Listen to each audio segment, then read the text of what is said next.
Doubtnut पर आप पाएं कोटा के बेस्ट और टॉप टीचर्स जैसे एनवी सर, जीबी सर, आकांक्षा मैम की फ्री वीडियो लेक्चर्स।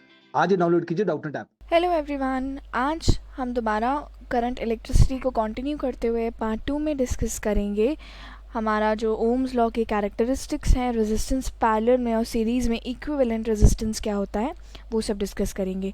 तो पहले हम स्टार्ट करते हैं कि हमारी वी आई कैरेक्टरिस्टिक्स क्या होती हैं और वो क्या चीज़ हमारी डिफ़ाइन करती है। वी आई कैरेक्टरिस्टिक्स यानी कि ओम्स लॉ में हमने देखा था कि जो वी है हमारा डायरेक्टली प्रोपोर्शनल बनता है आई से, ये ओम्स लॉ स्टेट करता है। तो वेरिएशन जो आई का वोल्टेज के साथ होगा टेम्परेचर पे किसी डिवाइस के लिए उसको कहलाया जाता है वी आई कैरेक्टरिस्टिक्स। और जो स्लोप किसी भी पॉइंट पे वी आई कैरेक्टरिस्टिक्स का रहता है, अगर हम देखें मेजर करें कि हमारा वी जो है हमारा वाई एक्सिस पे लिया गया है, फॉर एग्ज़ाम्पल वी हमारा वाई एक्सिस पे है और आई हमारा एक्स एक्सिस पे है, तो वो जो मेजर होगा इस रेजिस्टेंस का जो कहलाया जाएगा, जो ऐसे हमारी जाएगा वो कहलाया जाता है हमारा रेजिस्टेंस, जो स्लोप बनेगा इसका। तो इसकी जो स्लोप मेजर होगी यानी कि जो स्लोप होगा वो हमें क्या देगा, रेजिस्टेंस की वैल्यू आर। तो एक अगर ओहमिक डिवाइस है तो वी आई कैरेक्टरिस्टिक जो है लीनियर होगा, और अगर एक नॉन ओहमिक डिवाइस है यानी कि जो ओम्स लॉ नहीं फॉलो करती, वो वी आई कैरेक्टरिस्टिक्स जो होगा वो कैसा होगा, वो नॉन लीनियर होगा। ठीक है, तो इसमें हमारा ग्राफ लीनियर और नॉन लीनियर बनता है। लीनियर जो कि ओहमिक डिवाइसेस हैं यानी कि जो हमारे ओम्स लॉ फॉलो करते हैं, और नॉन ओहमिक डिवाइसेस के लिए नॉन लीनियर होगा जो कि ओम्स लॉ नॉट फॉलो नहीं करते। नेक्स्ट, अब हम बात करेंगे कि हमारा टेम्परेचर डिपेंडेंस क्या रहता है रेजिस्टिविटी का एक मेटालिक कंडक्टर के लिए। तो अब हम डिस्कस करेंगे temperature dependence on off resistivity क्या होता है मेटालिक कंडक्टर के लिए।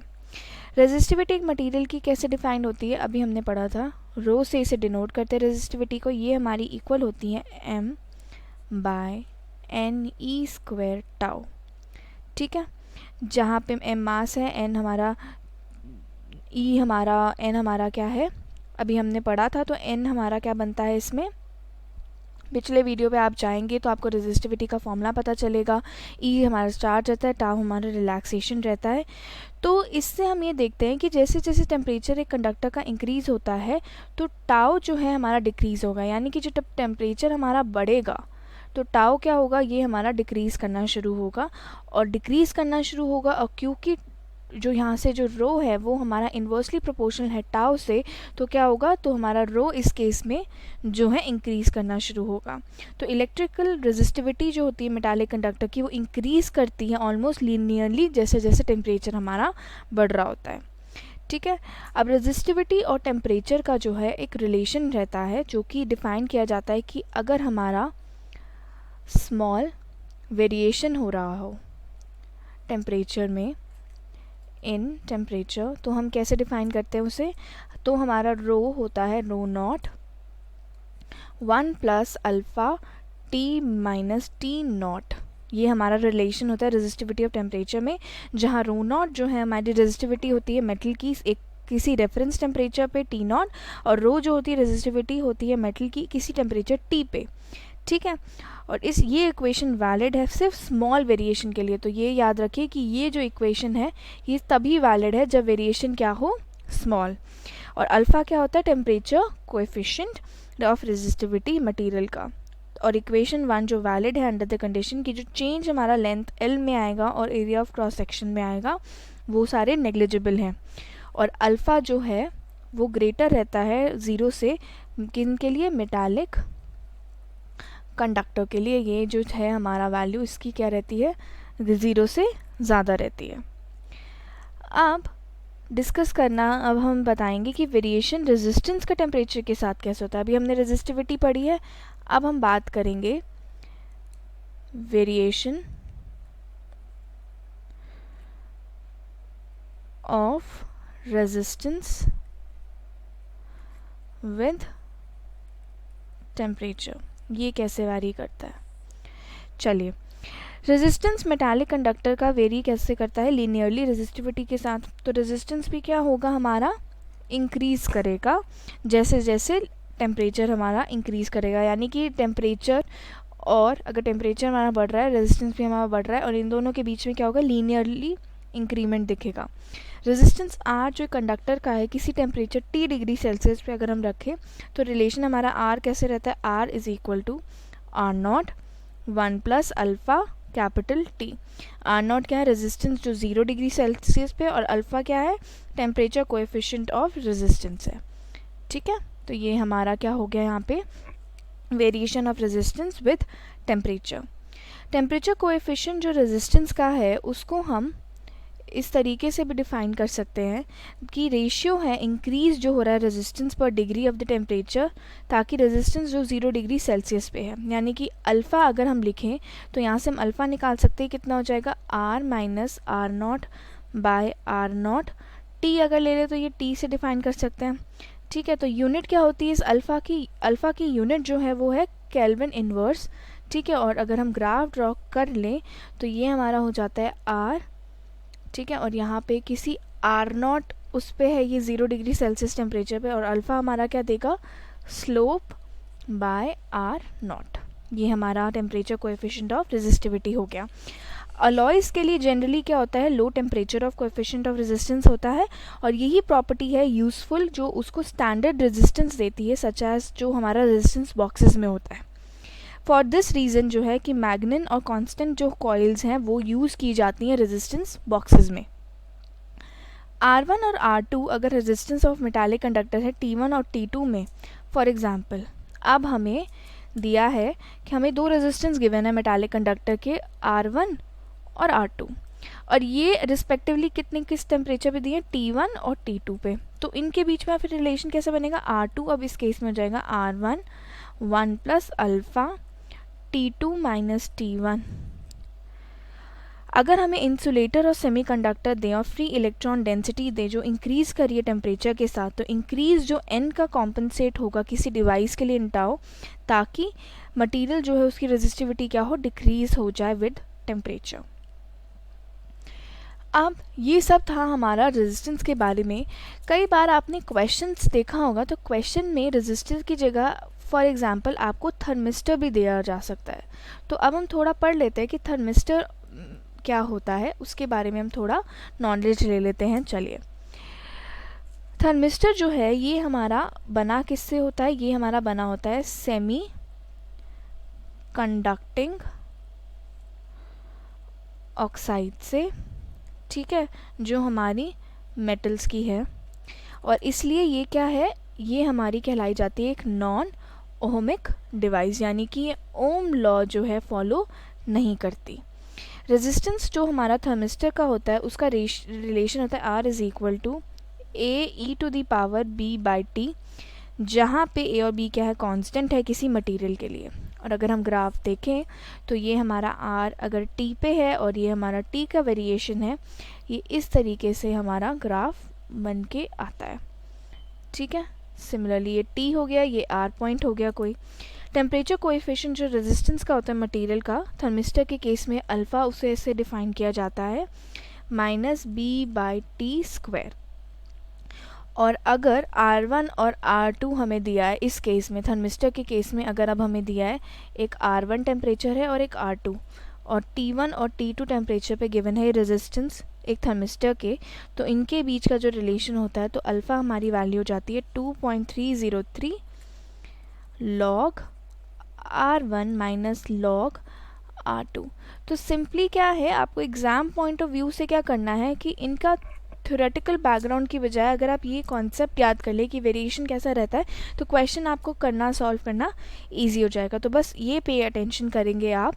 तो यहाँ से जो है अभी हमने थर्मिस्टर पढ़ा, वेरिएशन विद रेजिस्टेंस देखा, तो ये सब हम याद करें अगर फॉर्मूला अच्छे से, तो ये क्वेश्चंस जो है अब हमारे आसान हो जाएंगे। नेक्स्ट अब हम डिस्कस करेंगे कि इक्विवेलेंट रेजिस्टेंस कैसे निकाला जाता है सीरीज़ और पैरेलल के केस में। चलिए, रेजिस्टेंस एंड सीरीज़ में इक्विवेलेंट रेजिस्टेंस कैसे होता है, यानी कि इस तरीके से अगर हमें एक सीरीज़ में दिया हुआ है रेजिस्टेंस, ठीक है, यहाँ से हमारा करंट आई फ्लो कर रहा है, इधर भी हमारा करंट आई फ्लो कर रहा है, यहाँ कोई पॉइंट ए है, यहाँ कोई पॉइंट बी है, और ये हमें गिवन है R1, R2, R3। यानी कि इसके अक्रॉस वोल्टेज कितना है, पोटेंशियल डिफरेंस इस रेजिस्टेंस का V1, इसका V2, इसका V3। ठीक है, यहाँ पे तो अब हम अगर हमें इक्विवेलेंट इनका लिखना हो, यानी कि अब एक कॉमन अगर हमें निकालना हो, तो हम उसे कैसे डिफाइन करते हैं। रेजिस्टेंस इन सीरीज के केस में क्या होता है, आई जो है वो ओवरऑल क्या रहता है, सेम रहता है। ठीक है, और potential difference across the system क्या हो जाता है, इसमें जो हमारा V बनेगा इक्विवेलेंट वो जाएगा V1 plus V2 plus V3, और रेजिस्टेंस इक्विवेलेंट कितना हो जाएगा, फिर वो आ जाएगा हमारा R इक्विवेलेंट, हम सीरीज के केस में लिखेंगे R1 plus R2 plus R3 इस तरीके से। और RS जो है ग्रेटर होता है देन इंडिविजुअल रेजिस्टेंस, ऑब्वियसली क्योंकि वो एड अप होकर उसकी वैल्यू ज़्यादा ही आएगी। वोल्टेज तो डिवाइड करता है रेजिस्टेंस को अकॉर्डिंगली, अपने अगर रेशियो में अगर हम देखें तो V1 is to V2 is to V3 हमारा कितना हो जाएगा, ये बराबर रहेगा R1 is to R2 is to R3 के। इसलिए जो सीरीज कॉम्बिनेशन होती है उसको हम क्या कहते हैं, इसको हम वोल्टेज डिवाइडर भी कहते हैं। ठीक है, अगर अब फॉर एग्जांपल हमें अगर ऐसे दिया जाए कि n इक्विवेलेंट आइडेंटिकल रेजिस्टेंस है और जिनकी सबकी रेजिस्टेंस क्या है R, तो फॉर अब हमें क्या दिया, n आइडेंटिकल रेजिस्टर्स दिए हैं। ठीक है, तो इस केस में क्या हो जाएगा, इस केस में अगर हमें सीरीज का इक्विवेलेंट रेजिस्टेंस लिखना है RS, अगर हम डिनोट करें, वो सिंपली क्या हो जाएगा, n इंटू R वैल्यू। ठीक है, सीरीज कॉम्बिनेशन ऑफ रेजिस्टर जो होता है वो कनेक्टेड अगर है सप्लाई वोल्टेज से, तो हायर रेजिस्टेंस डिसिपेट होती है मोर पावर, क्योंकि हमारा पावर कैसे डिफाइंड होता है, V इंटू आई होता है, जिसको हम V को अगर R के और I की फॉर्म में लिखे तो हम लिख सकते हैं I square into R। I जो है वो कॉमन है हमारा करंट थ्रू द रेजिस्टर, इसलिए जब सीरीज कॉम्बिनेशन होता है रेजिस्टर का तो वो कनेक्टेड अगर है सप्लाई वोल्टेज से, तो हायर रेजिस्टेंस जो है वो डिसिपेट क्या करेगा, ज़्यादा पावर। तो ये हमारा केस क्या हुआ, रेजिस्टेंस इन सीरीज का। आगे अब हम बात करते हैं रेजिस्टेंस इन पैरेलल। पैरेलल के केस में कैसे रहेगा वो डिस्कस करते हैं। चलिए, अब यही चीज़ अब पैरेलल केस में अगर हमें गिवन है तो ये इस तरीके से होगी, शो कर सकते हैं हम। ठीक है, यहाँ से एक और रेजिस्टेंस है, इस तरीके से जॉइन हो रहा है, इधर हमारा एक और रेजिस्टेंस है, ये पॉइंट A है, यहाँ पे ये B है। ठीक है, यहाँ पे I करंट फ्लो हो रहा है, यहाँ से I जा रहा है और एंड में I ही आ रहा है। तो इंडिविजुअली हम क्या देखेंगे, यहाँ पे करंट हमारा डिवाइड हो जाएगा, यहाँ I2, यहाँ I3, और ये R1, R2, R3। जब पैरेलल का केस होता है तो वोल्टेज यानी कि पोटेंशियल डिफरेंस जो होता है वो क्या रहती है, वो सेम रहती है, तो ये हमारा सेम हो जाता है। और मेन करंट जो पैरेलल कॉम्बिनेशन से फ्लो हो रहा होता है वो सिंपली क्या हो जाएगा, I क्या हो गया, डिवाइड हो रहा है इक्वली, तो ये हो जाएगा equal I1 plus I2 plus I3। ठीक है, और रेजिस्टेंस अगर इक्विवेलेंट हमें इस पैरेलल के केस में लिखना होता है तो फिर वो हमारा क्या हो जाएगा, 1 बाय, अगर हम RP से डिनोट करिए, हो जाएगा simply 1 by R1 plus 1 by R2 plus 1 by R3। ठीक है, सो ऑन, अगर और ज़्यादा पैरेलल कॉम्बिनेशन में रेजिस्टेंस गिवन है, और ये जो RP होता है फिर क्या होता है, ये स्मॉलर होता है than the rest of the individual resistance, क्योंकि इसका इन्वर्स लिया जा रहा है इक्विवेलेंट के लिए।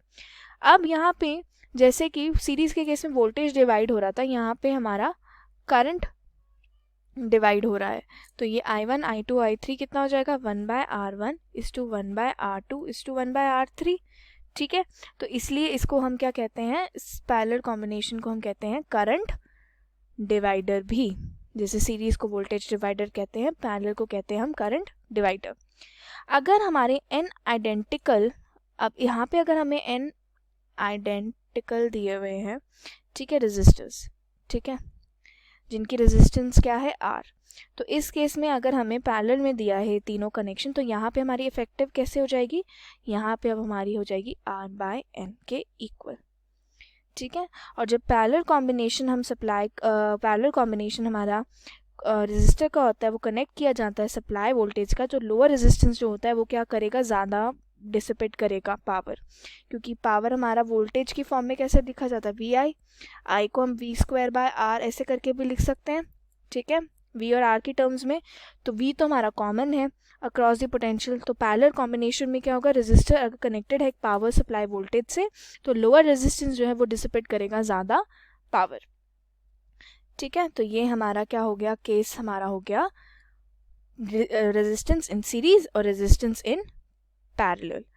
नेक्स्ट अब हम डिस्कस करेंगे यहाँ पे सेल एंड इलेक्ट्रोमोटिव फोर्स क्या होता है। चलिए, अ डिवाइस जो कन्वर्ट करे केमिकल एनर्जी को इलेक्ट्रिकल एनर्जी, उसको हम क्या कहते हैं, सेल। तो सेल हमारा क्या होता है, एक ऐसा डिवाइस है जो केमिकल जो एनर्जी होती है उसको वो कन्वर्ट करता है किस में, उसको वो इलेक्ट्रिकल एनर्जी में कन्वर्ट करता है, ठीक है, उसको कहते हैं सेल। और फंक्शन क्या होता है सेल का, कि अगर हमें पोटेंशियल डिफरेंस हमारी अप्लाई की जा रही है अक्रॉस एनी एलिमेंट, और फंक्शंस हमारे सेल के क्या होते हैं, इसका फंक्शन जो बेसिक होता है वो ये होता है कि ये अप्लाई करे potential difference V across any element, capacitor हो या रेजिस्टेंस हो, सप्लाई करे क्या, सप्लाई करे एनर्जी, ठीक है, ये इसका फंक्शन होता है, टू फ्री इलेक्ट्रॉन्स और ड्राइव करे इनटू क्लोज पाथ। एक इम्पॉर्टेंट प्रॉपर्टी जो होती है सेल की वो ये होती है कि ये क्या जनरेट कर सकता है, इम्पॉर्टेंट प्रॉपर्टीज़ भी होती हैं सेल की, वो डिस्कस करेंगे अब हम। इम्पॉर्टेंट प्रॉपर्टीज़ जो सेल की होती है, पहला होता है इलेक्ट्रोमोटिव फोर्स यानी कि EMF। EMF एक सेल का ऐसे डिफाइन किया जाता है, अमाउंट ऑफ वर्क डन जो वो ड्राइव कर रहा है एक यूनिट चार्ज में अराउंड द सर्किट। इसको हम E से डिनोट करते हैं, लिख सकते हैं W/QT, यानी कि W/IT करंट इनटू टाइम से भी हम डिफाइन कर सकते हैं।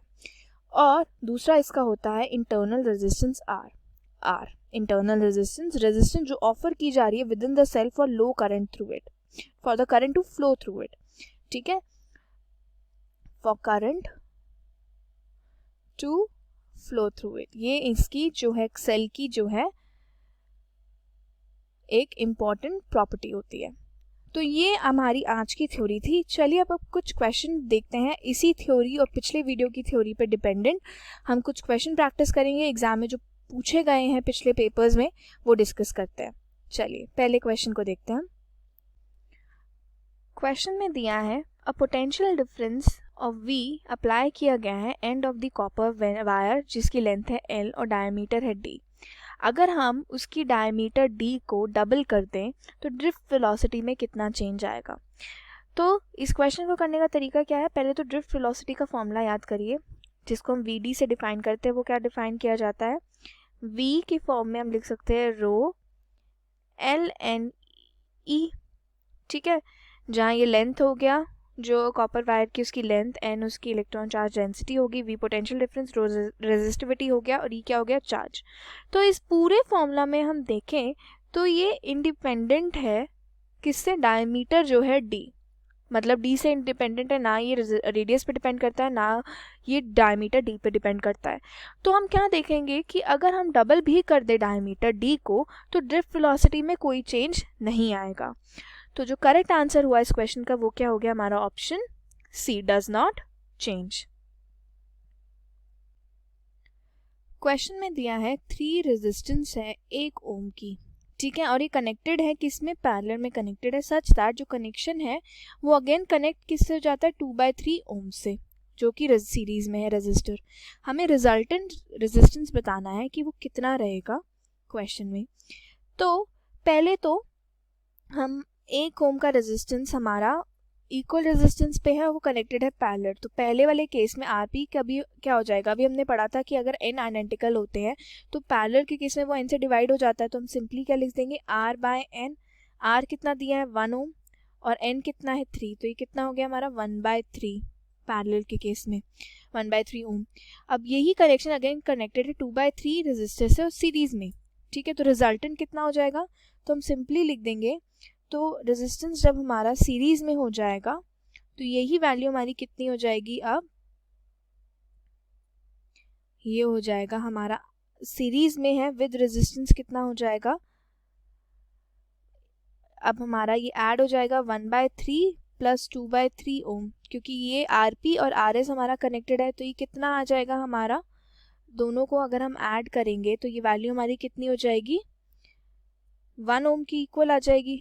ठीक है, तो ये हमारा 1 ओम की इक्वल आ जाएगा, दोनों का जो रिजल्टेंट बनेगा ये हमारा इक्विवेलेंट है, क्योंकि ये 1/3 जो है और ये जो 2/3 है दिया है कि इस कनेक्शन को अगेन हम कनेक्ट कर देंगे 2/3 पर अब सीरीज में, तो सीरीज में इन दोनों को ऐड अप कर देंगे हम सिंपली 1/3 ओम को 2/3 ओम को, तो क्या देगा हमें 1 ओम। तो जो करेक्ट आंसर हुआ वो क्या हो गया हमारा इक्विवेलेंट रेजिस्टेंस, यानी कि रिजल्टेंट रेजिस्टेंस 1 ओम। क्वेश्चन में दिया है एक सेट है n इक्वल रेजिस्टर्स का जिनकी वैल्यू क्या है r, और ये सारे कनेक्टेड हैं सीरीज में, एक बैटरी है EMF E की और इंटरनल रेजिस्टेंस उसकी है कैपिटल R। करंट जो ड्रॉ किया जा रहा है वो I है। अब दिया है कि अब जो ये n रेजिस्टर्स हैं उनको कनेक्ट किया गया है पैरेलल में सेम बैटरी में, अब करंट जो ड्रॉ हो रहा है बैटरी का वो क्या हो जाता है 10I। तो हमें इस वैल्यू n की बतानी है कि कितनी होगी जब ये सीरीज में कनेक्टेड है। तो पहले हम सीरीज की बात कर लेते हैं, सीरीज का केस देखेंगे तो करंट I कितना होगा, बैटरी EMF E दे रखी है और हमें टोटल रेजिस्टेंस R हम निकाल के RS लिख सकते हैं, इक्विवेलेंट है, तो R दिया है और उसका इंटरनल रेजिस्टेंस R भी है, तो ये सीरीज में कैसे हो जाएगा, R plus N equivalent resistance का सीरीज में कितना हो जाता है NR। ठीक है, ये हमारी वैल्यू हो गई, यानी कि सिंपली हम इसको कैसे लिख सकते हैं, E by n plus 1 into R. ये सीरीज के केस में हमें करंट दिया हुआ है। अब यही करंट अगर हम पैरेलल में देखें तो पैरेलल में क्या हो जाएगा, यही करंट सेम जो I है वो 10I हो जाता है। क्वेश्चन में यही दिया है हमें कि वो क्या हो जाता है, उसका 10I बन जाता है, यही करंट 10 टाइम्स बढ़ जाता है। तो सीरीज के केस में ये कितना हो जाएगा, EMF E तो सेम ही रहेगा बाय इंटरनल रेजिस्टेंस R भी सेम रहेगी, पर करंट जो बाकी का n रेजिस्टेंस का है वो R बाय n डिवाइड हो जाता है, और सिंपली हम इसको करेंगे तो ये जाएगा n इंटू ई बाय ये कितना हो जाएगा n प्लस 1 इंटू आर। ठीक है, अब करंट अगर हम पहली और दूसरी इन दोनों को, ये पहली अगर हम दे दें और दूसरी दे दें, इन दोनों को क्या करें हम डिवाइड कर दें, तो क्या मिलेगा हमें, I by 10I is equal to E by n plus 1 into R into ये डिवाइड होके NE into n plus 1 into R, ये दोनों कैंसिल, E भी कैंसिल हो गया यहाँ से। ठीक है, सिंपली तो हमारा यहाँ से I भी कैंसिल हो जाएगा 1/10 इज इक्वल टू 1/n, तो यहाँ से n की वैल्यू कितनी आ गई 10। तो कितने रेजिस्टेंस थे हमारे 10, तो हमारा ऑप्शन जो है वो कौन सा, बी हमारा ऑप्शन जो है वो क्या हो गया, करेक्ट आंसर हो गया। तो ये थे हमारे आज के क्वेश्चन। बाकी का फॉलो करने के लिए प्लीज़ हमारे चैनल को लाइक करते रहिए, और हम इस पार्ट को नेक्स्ट वीडियो में कंप्लीट करेंगे इस चैप्टर को, और फिर हम आगे 12th के चैप्टर्स को प्रोसीड करेंगे। Thank you so much for watching the video. Class 6 से 12 से लेके नीट IIT JEE मेंस और एडवांस के लेवल तक 10 मिलियन से ज़्यादा स्टूडेंट्स का भरोसा। आज ही डाउनलोड करें डाउटनेट ऐप या व्हाट्सएप कीजिए अपने डाउट्स 8400 400 400 पर।